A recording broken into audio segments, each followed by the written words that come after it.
Hi everyone, this is Deepak Ramola, and today I will be sharing with you things you don't have to justify to anyone. Here's the big truth I've realized about living a life. No matter what you do, how fancy, how appropriate, there's always going to be somebody who's unhappy with you. There's always going to be one hand that will raise and say, sorry, I don't agree. Sorry, I am not pleased. I don't care, or I don't approve of this.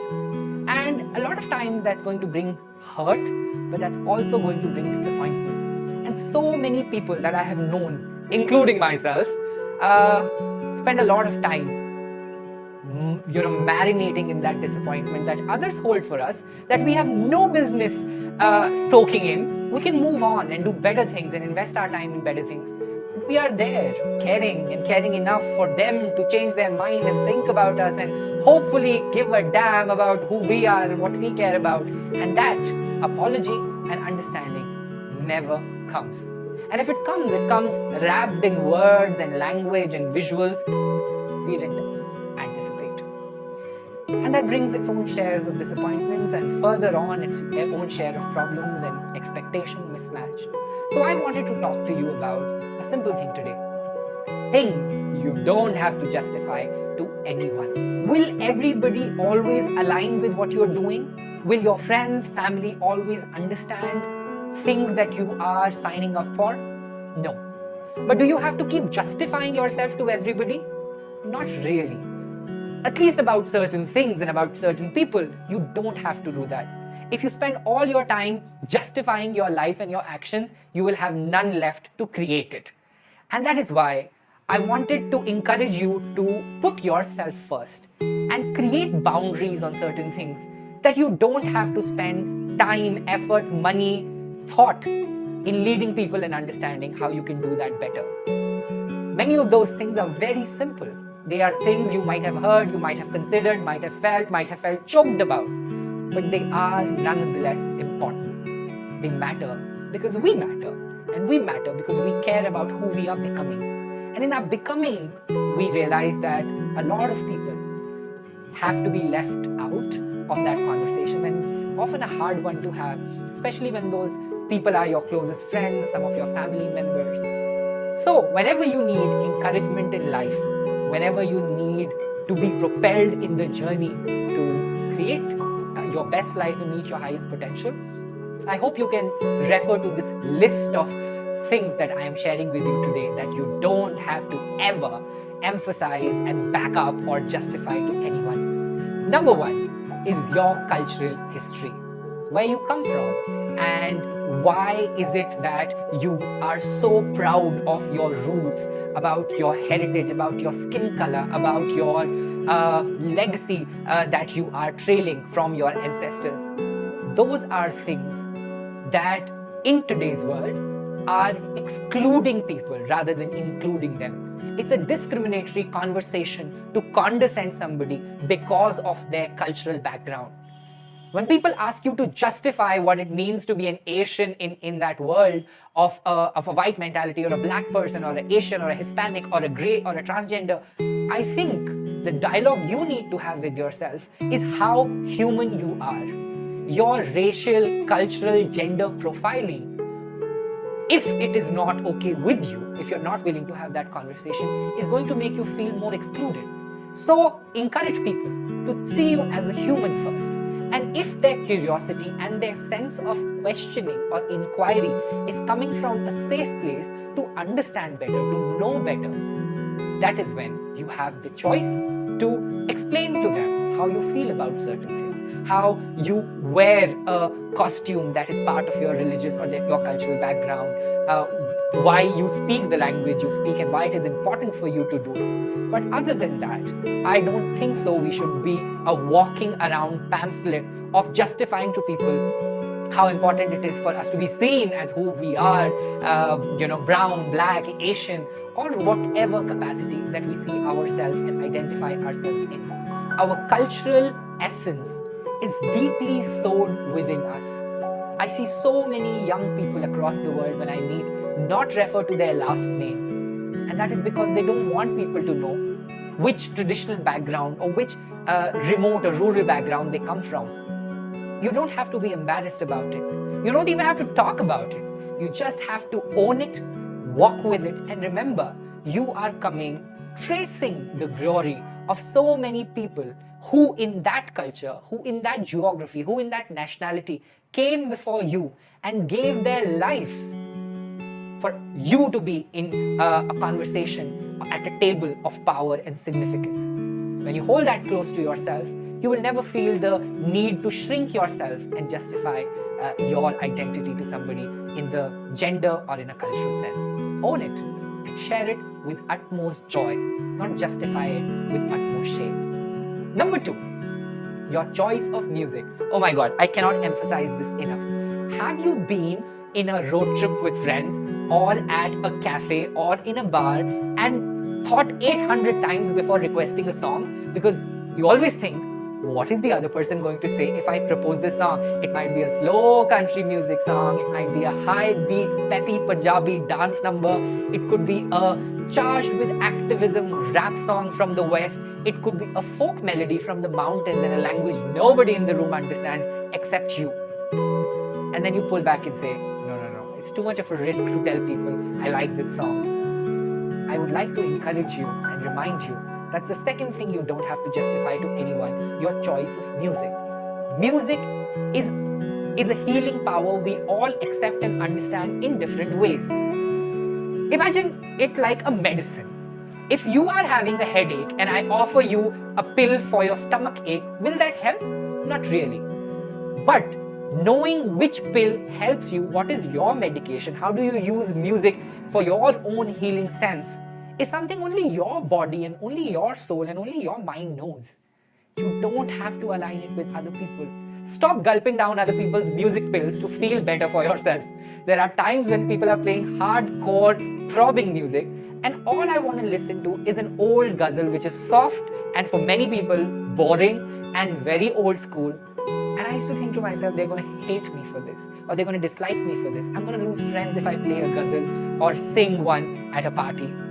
But over the years, I realized that is not the truth. The truth is, we all make this world imperatively beautiful by our diversity and our choices. And if our choice is to pick up a piece of music that we resonate with, then we actually become the ambassadors of that melody and say, this connected with me, and here's a chance that it might connect with you or it may not, and I don't really care.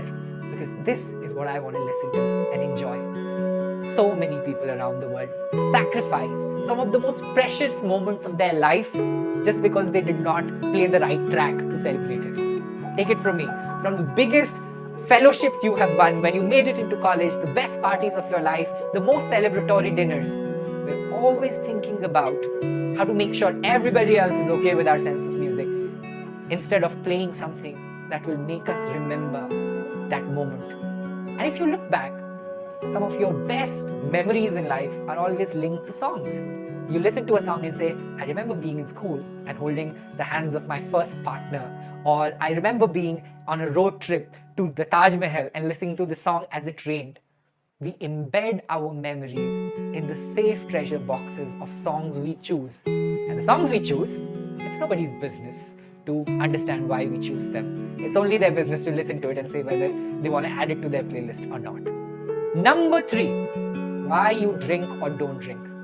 I'm going to take a step back and tell you, there is so much peer pressure about drinking and having a hangover and being sloshed and being smashed and being battered and all the terminologies. And I have nothing against people who drink. I have people I love to death who are, really conscious of their wines and their right amount of drinks. But I don't think so. My non-drinking should be a point of conversation at any party, or that it makes me any less interesting or any less social in a setting. Whether you drink or you don't drink, you don't have to try to back it up by saying it's for a religious reason, it's for personal reasons, I had a bad incident, sorry, I'm trying to recover from it. No. When somebody asks you, do you want to drink? The answer is no, and period. That's a full stop. And a full stop is a full statement. It does not have to be coddled with you trying to defend yourself and trying to appear that you are a normal person just because you don't drink. No, even if it's a beer, if it's a breezer, it's fine. You don't drink, and that's all right. There are other ways you can be intoxicated in, but when you choose to identify and be a part of a social circle that doesn't allow you the freedom to pick up a Tang or an orange juice while they are drinking hard liquor, then you know that you don't belong. And that's a good sign. Because people who don't accept you as you are, oftentimes will force who they are upon you. So be cautious of that. Number 4, your mental health. The world we live in, it's not an easy world. News headlines, social media influx, constant barrage of the wars happening everywhere around us, deaths, grief, pandemic. These are not easy challenges to navigate. And so when you own up that you are not feeling your best, you're not feeling the highest energy that people associate with you, you're having a blah day, you're feeling low, I don't think so you have to justify that by because this happened, I feel that. Yes, know it for yourself. Try to figure it out for yourself why you're feeling that and try to resolve it. But you don't have to justify it to people if you're having a bad day. We all are allowed, permitted to grow and glow within from that experience. And I think if you're able to do that for yourself, not only will you be more suited for your well-being, but you will also be better prepared to handle other people's well-being, which is very, very important. Number 5, the success you have earned or you deserve. A lot of times when I was, in college or when I was working in my early years, and I would secure a gold medal. In my college, for instance, I received a gold medal in journalism, and one of my classmates commented saying, "You are a boy from Dehradun studying in Mumbai. How did you even make this? Like, did you think you ever anticipated and you deserve this?" I think that's an illegitimate question. Every human being who has an opportunity given to them to excel holds the possibility to do better and to succeed at things. If you are going to feel guilty about your success just because you come from a particular city or a particular background or a particular economic status, that is going to make you feel very lonely in a large world. And my answer to that person was, when your question is legitimate, I would answer it. Because I always felt I was successful. And I am going to succeed. Maybe not in the conventional ways, maybe not always winning gold medals. But the fact that I belong here and I matter, by that, I already am succeeding. Later in life, when I was doing multiple projects and jumping from one plane to another and one country to another, a friend of mine once said to me, "Your success intimidates me." So I pulled back and thought to myself, am I doing too much? But I realized it had nothing to do with me. It had everything to do with this friend who did not have an appetite for a friend who could be very successful, very well traveled, and still make out time to do that phone call. It wasn't about me. It was about the other person. And me cutting down, trimming my worth or my success helped nobody, neither the friend nor me. Number 6, the value you see in yourself. Oh my God, you never have to justify to anybody how special you are and how important you are, what your self-worth is. That is a non-negotiable. We are always altering our joys, our desires, our aspirations to make everybody in the room comfortable. But the value you see in yourself is not a value that you should allow other people to infiltrate upon with their opinions. There is no bargain for that.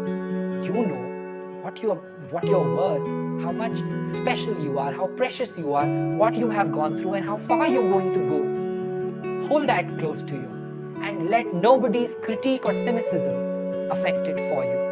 And my last suggestion to you that you don't have to ever justify to anyone is how ambitious your dreams are. Your dreams, you don't have to justify to anyone. You can explain them. But if you have to convince people that, oh my God, I can do this, or you have to constantly highlight for them your skill set, then you really should consider what group and tribe you're part of.